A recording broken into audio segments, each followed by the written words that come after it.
Never, ever give up. You can change and you can move around, but never, ever give up. I know people that are very smart. They went to the Wharton School of Finance with me. I know other people that aren't as smart, and those people are the top people in industry today, and they just were tougher. They didn't give up. And the smart ones had everything on their plate. They'd always come in with the A+ on the tests and the good boards and everything else. But when they ran into problems, they didn't know how to solve the problems like the guys that weren't as good. And it's very seldom that you see something other than this happen. So never, ever give up. A lot of that is all in the details. You've got to be into the details, because if you're not, they'll come back to haunt you. So oftentimes, life is in the details. Well, business also is in the details. You have to be very careful. You have to watch the dotted I's, because you can really lose tremendously if you don't watch those details. So we discussed that, and as Robert likes to say, probably more than I do, that's the little finger, but it's all about the details. It's very important. You want to be totally focused. You can't take your eye off the ball. When I had troubles in the early 90s, a major article came out, and it said very strongly, everything he touches turns to gold. And I believed it. So I'd go out with models at night instead of working. But that wasn't good. And I remember I had a big lease coming up, and there was a big show, and I went to the show. I said, don't worry, fellas, you can handle the lease, you'll get it done. Well, I came back, they didn't get it done, and I would have had it done 100%. And then the market crashed in the 90s. So I had trouble, but it was sort of an amazing, I wouldn't want to do it again. It was an amazing test of yourself. Can you handle pressure? How are you under pressure? Are you smart? When everybody's coming at you. The worst employee is a good employee. A bad employee is fine because you fire that person right away. A great employee is phenomenal. You want to keep them and cherish them. They're fantastic. But a good employee, you never sort of fire them, but they never lead you to the next level. They just keep their job. They're sort of too good to be fired, but they're not good enough. You're never going to do great. So I always say, the worst employee isn't a bad employee, it's just a good or average employee. Gary Player, the great golfer, he was a little guy, very little, but he worked really hard. And he had a great statement, but he'd go, the harder I work, the luckier I get. And he wins the U.S. Open. You have all these big, handsome guys, these big, giant guys, and they're hitting the ball a mile. And you have Gary Player. And Gary Player would win the Open. He'd win the Masters. He'd win this. He'd win that. And he said, hey, in the U.S. Open, he hit a 5-iron to 1 foot from the hole, and he ended up getting a birdie and wins the U.S. Open, right? And he came off the green. Now, I know I've heard the statement before, but I heard it from him in a meaningful way. They said, what do you think, Gary? What is it? He said, all I know is I've been working very hard, and the harder I work, the luckier I get. I thought it was an amazing statement. Sometimes in life, to be successful, oftentimes, most of the time, you have to follow your instincts. You have to follow your gut. You have to. Your parents may say wrong, your whoever may say wrong, but you have to do it. So much of success is seeing yourself as victorious. You have to see yourself. You have to really believe in yourself. And sometimes it's hard. You've had failures, you've had weaknesses, you've had other things. You have to see yourself as a one-man band. Don't rely too much on other people, because they'll let you down.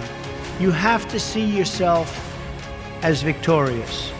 And to be a winner, you have to think like a winner. If you don't think like a winner, it's just never going to happen. Many people have been asking about my desk and the fact that I have so many papers on my desk. It's actually very neat. I know where everything is, but if you look around, there's a lot of stuff. The fact is, I'm busy. I always notice that busy people that are very successful in many cases, have a lot going on their desk. I have papers from deals, I have papers from just about everything. I like to read up on things, I like to study what I'm doing. So therefore, you have a lot of action going on in your office. Now, some of the writers, some of the ones that aren't so smart, they talk about the desk negatively. They say, oh, isn't it terrible? Trump has so many papers on his desk. Let's analyze everything on the desk. And they do the best and they fail. But the fact is, I've noticed over the years, successful people have a lot going on their desk.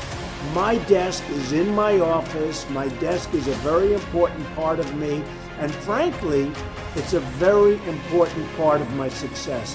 Everything I do comes right through this desk. So if it's not perfectly neat, if there's a lot of action, I think that's okay. I actually think that's a good thing. You have to love what you do. And I'm not going to go over that long, but it solves a lot of problems. Because when you love what you do, when you really love what you do, you work harder. I mean, I have friends that don't love, and I tell this story. A Wall Street titan, big guy, but I was richer than him, and I'm richer, according to Forbes, I'm much richer than him. So I like that, I like that. But this big Wall Street titan, he's a big name. He has a son, and his son is a wonderful human being, which is amazing because the guy's a horrible person. But he's one of the biggest guys on Wall Street. So he wants his son, Alex. I'm going to use the name Alex. It's not his name, but I don't want to get this guy in any more trouble with his father than he already is. Alex isn't the strongest character. The father is a brutal, vicious killer. So the father has a big firm on Wall Street, and he wants Alex to go into the firm, of course. Come on, Alex, get in there, get in there. In the meantime, all these kids are graduating from Wharton and Harvard and Stanford, and they're just eating Alex's lunch. He doesn't have a chance. He doesn't have a chance. And he doesn't like it. He's not liking what he's doing. You got to love what you do. He's not liking it. So one day, but he can't leave because of his father. I actually tell him, why don't you leave? Your father's brutal. The father's just killing the guys. Tell him, you don't have what it takes. I'm sorry, Dad. Oh, this is great. So I say, you got to leave the father. You got to leave him. He said, I just can't, Donald. So anyway, he's a spoiled guy. He's a member of a very good golf club in Westchester, which is a rich place in New York. And he's on one of the committees, and he's on the Greens Committee. And they put him in charge of redoing the course. They're doing this big renovation of the course. It's a very good club. And he's there every morning at 5 in the morning. He doesn't leave. He did such an unbelievable job. The contractors respected him. Everybody respected him. So the wife comes up. He's doing so great, Donald. He's so amazing. And they give him an honor. And this is a tough group of people that have this club. They're club members and they're difficult. They gave him an honor. The club came in under budget, faster by 2 months. He did an unbelievable job, and the quality of the work was 10 times what they ever anticipated. So they gave him a medal. I said, Alex, you ought to go and do this for a living. You ought to be a builder, whether it's houses or clubs or golf courses, renovation or this. Oh, my father would go crazy. He'd never let me. So Alex went back to Wall Street, where he was miserable, and a year later he quit. And he started doing renovations of houses and clubs and different things. And he's doing great. So you've got to love what you do.